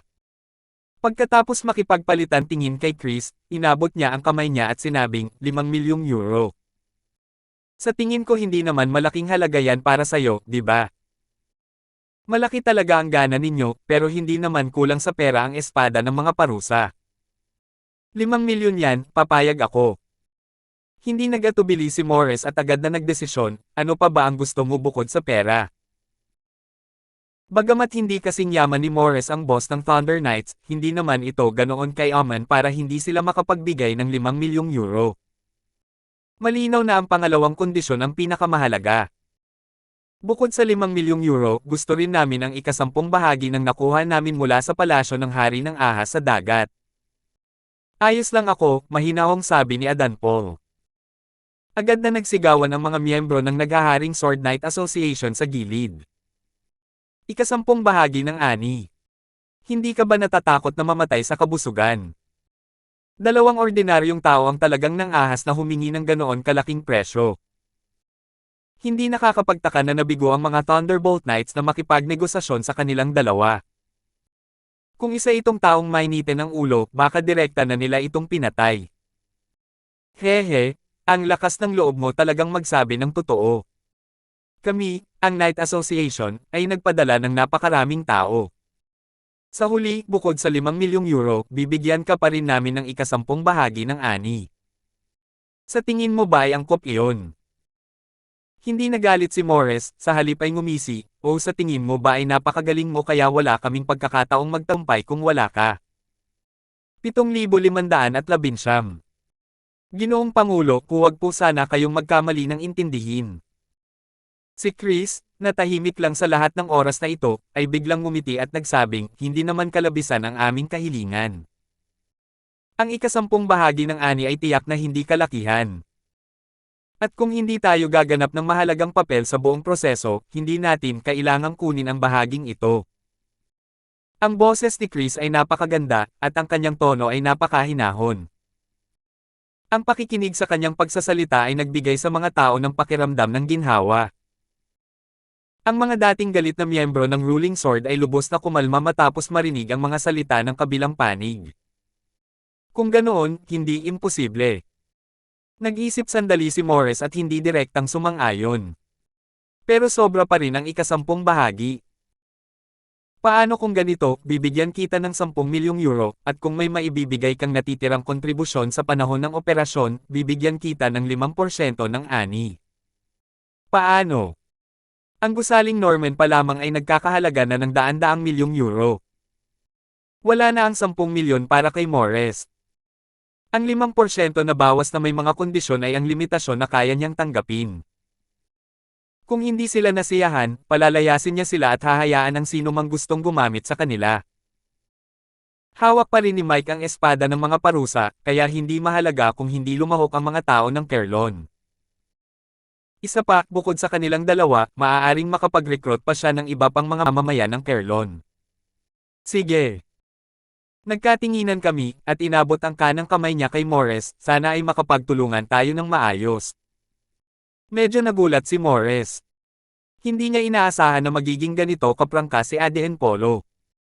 Sa kanya napagtanto na 5% pala ang malamang na dahilan ng kanilang dalawa.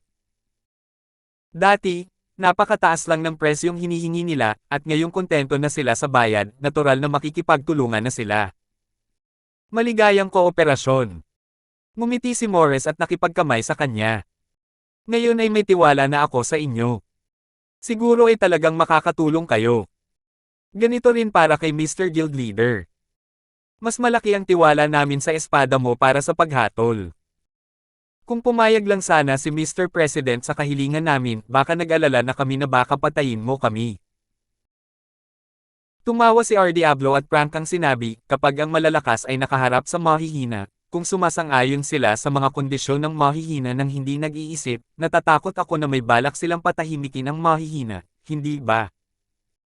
Mabuti na lang at tila taglay ni Ginoong Pangulo ang diwa ni Knight, kaya mas panatag tayo.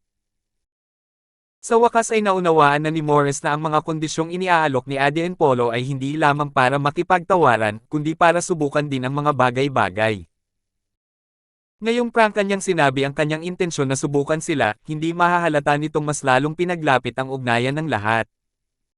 Ang talino talaga ng isip na ito. Kawili-wili. Malamig na nakamasid si Terence mula sa gilid, hindi nagsasalita.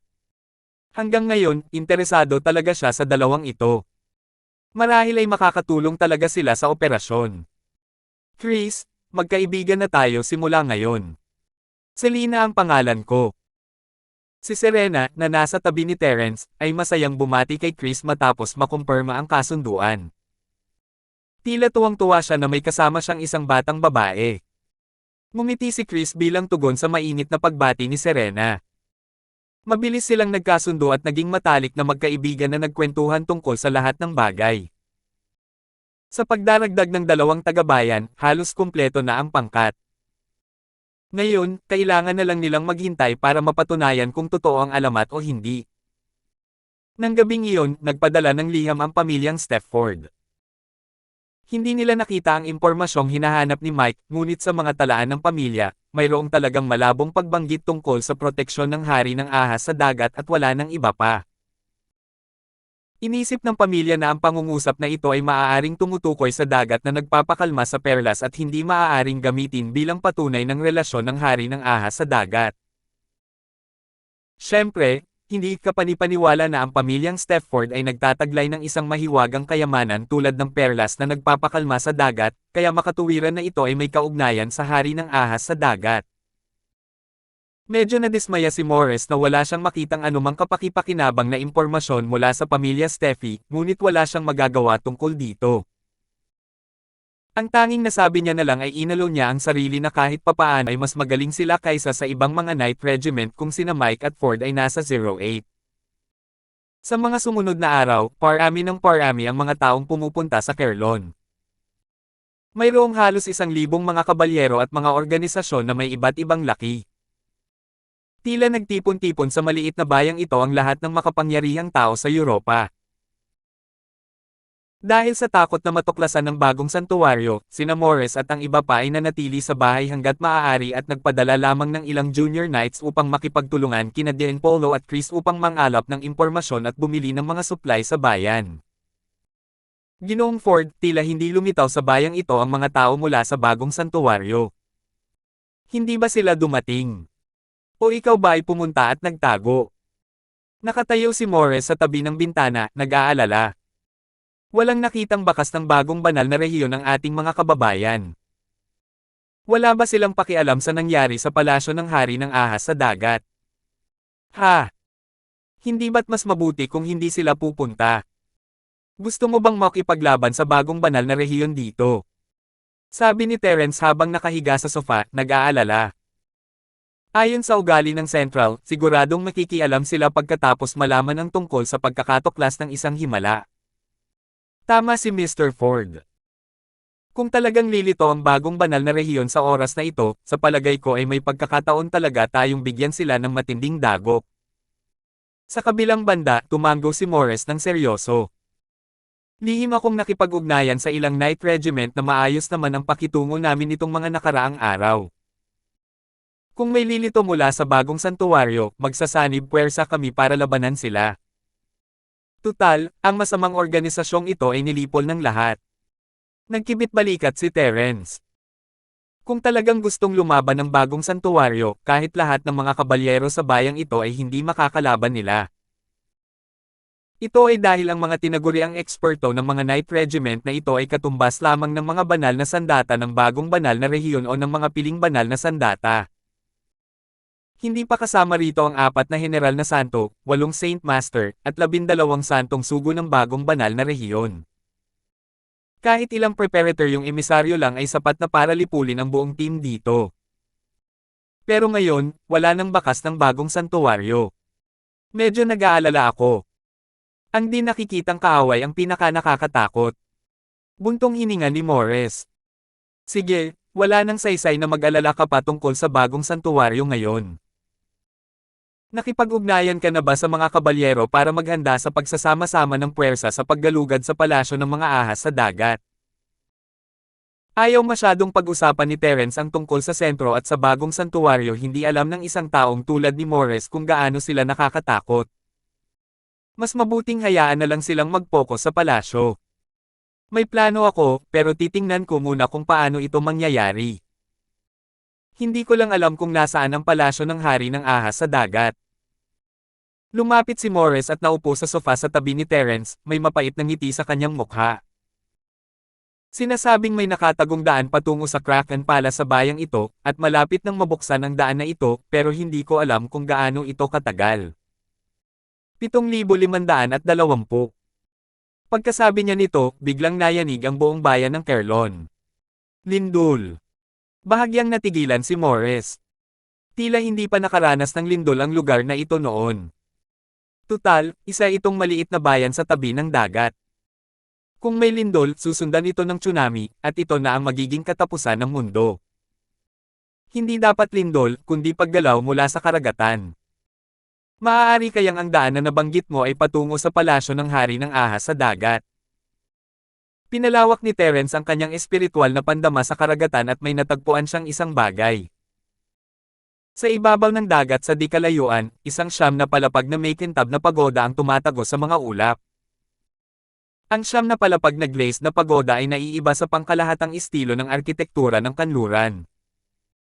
Sa halip, ito ay mas katulad ng estilo ng silangang pagoda. Sa ilalim ng lapis lazuli pagoda, humahampas at nagbabanggaan ang mga alon, na siya ring dahilan ng pagyanig. Matapos magbanggaan ang malalaking alon, ang ibabaw ng dagat ay tila napunit ng isang di nakikitang puwersa, at isang malaking daanan na hanggang 100 metro ang lapad ang dahan-daang humantong mula sa siyam na palapag na may kintab na pagoda patungo sa bayan ng Kerlon. Para itong isang himala na nilikha ng isang dalubhasa na hamati sa dagat. Ito ay makapangyarihan at kamangha-mangha. Hindi masyadong inisip ni Terence iyon, ngunit ang mga taong ito mula sa karaniwang mundo ay nagulat. Nagkagulo ang buong bayan ng Kerlon. Sa sandaling ito, nagtakbuhan ang lahat papunta sa dalampasigan, sumisigaw na lumitaw na ang palasyo ng hari ng ahas sa dagat.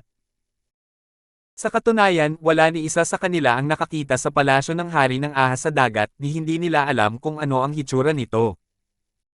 Gayunpaman, lumitaw ang siyam na palapag na glazed pagoda ng sandaling iyon. Bagamat naiiba ito sa palasyo ng hari ng ahas sa dagat, ano pa kaya ito? Tila mabagal ang malawak na daanan sa dagat, ngunit mabilis naman talaga. Sa loob lamang ng ilang minuto, narating na nila ang Kerlon. Tila hindi naman ganoon kalaki ang makikita sa malayo, pero nang makalapit sila, napagtanto nila na ang mga pader sa magkabilang gilid ng daanan ay gawa sa mga alon, at 12-12 ng metro ang taas ng mga ito. Kung ito ay babagsak, kahit ang higanting barko ay matutamba. Biglang nawala ng kakayahang magsalita ang mga taong nasa sabik. Tumingin sila sa daluyan ng alon na tila ginawa ng Diyos, hindi alam ang susunod na gagawin. Marami sa mga kabalyero ang naghanda ng mga barko para sa paglalayag ng maaga. Handa silang lumipat sa mga submarino pagkatapos nilang makalabas sa baybayin upang makapunta sila sa kailaliman ng dagat at matagpuan ang palasyo ng hari ng ahas sa dagat. Gayunpaman, dahil dito, walang silbi ang lahat ng paghahanda. Walang paraan para makapagmaneho ng bangka sa agos ng mga alon, lalo na ang isang submarino. Kinailangan ba magmaneho o masagasaan?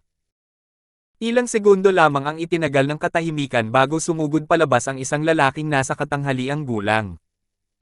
Ako ang inapo ng hari ng ahas sa dagat. Nasa akin ang pangangalaga at proteksyon ng hari ng ahas sa dagat. Kaya ko talaga yan. Walang pumihil sa kanya, at walang sumunod sa kanya.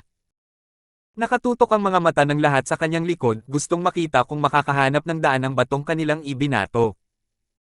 Ako si Taisha ng kapitbahay. Ho ho ho ho, hawakan mo lang hehe. Humakbang ang lalaking nasa katanghaliang gulang sa daluyan ng dagat, nag-iwan ng mahabang linya ng mga huni habang nagmamadali siyang patungo sa siyam na palapag na may kintab na pagoda sa di kalayuan. Sa isang kisap mata, siya ay naging isang itim na tuldok at pagkatapos ay nawala sa daluyan ng mga alon. Pumasok man siya o hindi sa siyam na palapag na pagoda, walang makakaalam kundi si Terence lamang. Sa kabilang banda, kinumpirma ng pandaman ni Terence na talagang nakapasok si Wufo sa siyam na palapag na pagoda. Isa talaga itong pasilyo. Ito ang pasilyo papunta sa palasyo ng hari ng ahas sa dagat. Kung gayon, ano pa ang hinihintay natin? Bilasan mo at mag-charge. Bilasan mo. Kung hindi, lahat ng magagandang bagay ay kukunin ng unang taong papasok. Sa una, natural na magkakaroon ng pangalawa at pangatlo. Gayunpaman, sa kadahilan ng hindi malinaw ang sitwasyon, mas maraming tao ang nag-iingay kaysa sa mga talagang sumugod. Sa kasalukuyan, karamihan sa mga tao ay nanunood pa rin, at ang ilang mga rehimyento ng kabalyero ay nagpadala ng mga tagapagtanggol upang subukan ang tubig. Kung talagang palasyo ito ng hari ng ahas sa dagat, magpapadala sila ng hudyat. Gayunpaman, hindi nila inisip kung magkakaroon ba ng senyales na maaaring ipadala pagkatapos makapasok sa palasyo ng hari ng ahas sa dagat. Ginoong Ford, sasama rin po ba kami? Ayaw mahuli ni Morris, kaya mahina ang boses niyang tanong, dalawa sa mga grupo ng night na nakausap ko ay nakapasok na. Sa buong bayan ng Kerlon, may humigit kumulang 1,000 tagalabas, ngunit wala pang 200 ang nakapasok. Ang iba ay nanonood pa rin.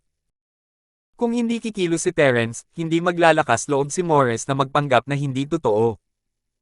Si Terence ang pinagmumula ng kanyang kumpiyansa. Alam ni Morris na susundan siya ni Terence kung uutusan niya si Mike na pumasok pero para na rin yun na pagbabante kay Terence.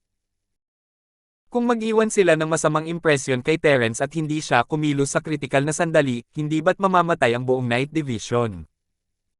Kung gusto mong pumasok, sige pumasok ka. Wala namang dapat problema. Si Terence mismo ay naging mausisa tungkol sa siyam na palapag na pagoda. Hindi niya inaasahan na makakatagpo siya ng napakaraming interesanting bagay sa paglalakbay niyang ito pabalik sa sekular na mundo. Talagang isang sorpresa. Tunay ngang pambihira ang siyam na palapag na glazed pagoda na ito. Dahil, sa diwa ni Terence, hindi ito umiiral. Sa madaling salita, parang isang mirage, isang ilusyon. Gayunpaman, ang mga dumaan sa daanan ng alon ay nakapasok na sa siyam na palapag na may kintab na pagoda. Maaari kayang isa itong pasilyo na patungo sa isa pang espasyo. Para itong hagdan ng langit mula sa secular na mundo patungo sa isla ng Sky Class. Hindi ito umiral noong una, ngunit sa ilalim ng ilang mga kondisyon, lumitaw ito at maaaring makapasok sa ibang antas. Kawili-wili. Gustong-gusto talagang makita ni Terence kung ano ang nangyayari. Tuwang-tuwa si Morris. Basta't pumayag si Terence, mas magkakaroon siya ng kumpiyansa. Kaya, ang mga tao ng Sword of Judgment Night Association, kabilang sina Adam Bolo at Chris, ay mabilis na pumasok sa daluyan ng mga alon. Kayang magkasya ng 100 metrong lapad na daanan ang lahat ng miyembro ng Sword of Sanctions ng sabay-sabay. Habang papalapit siya sa labasan, may naramdaman siyang puwersang humihila sa kanya palapit. Mas interesante pa ito. Hindi lumaban si Terence at hinayaan na lang siyang hilahin ng puwersa. Siyempre, madali rin para kay Terence na makawala, maaari siyang maging isang espiritu. Ganon din ang nangyari sa iba na mabilis na nahila paarap. Mabuti na lang at handa ang lahat sa pag-iisip at walang nagtangkang lumaban. Tumapak ang lahat sa tubig dagat at nagmamadaling tumungo sa siyam na palapag na may kintab na pagoda. Bukod kina Terence, Morris, at ilan pang iba, hindi napigilan ng iba pang mga knights ang sumigaw para ipahayag ang kanilang pananabik. Ang pakiramdam na ito ng pagtapak sa tubig at paglipad ay mas panabik pa kaysa sa pag-surf. Tingnan mo dali. Naglalaho na ang tuktok ng tore. Malapit na bang magsara ang pasilyo? Noong una, hindi nag-alala ang mga tao sa dalampasigan, ngunit wala pang 10 segundo matapos makapasok sina Terence at ang grupo, nagsimulang maglaho ang siyam na palapag na pagoda. Kung titingnan ang lapad ng kanal, unti-unti rin itong lumiliit. Nang mapagtanto ng lahat na may mali, ang tunnel ay wala pang 100 metro ang haba at lumiliit pa rin. Salamat po at simahan niyo ako, ingat lagi mga master.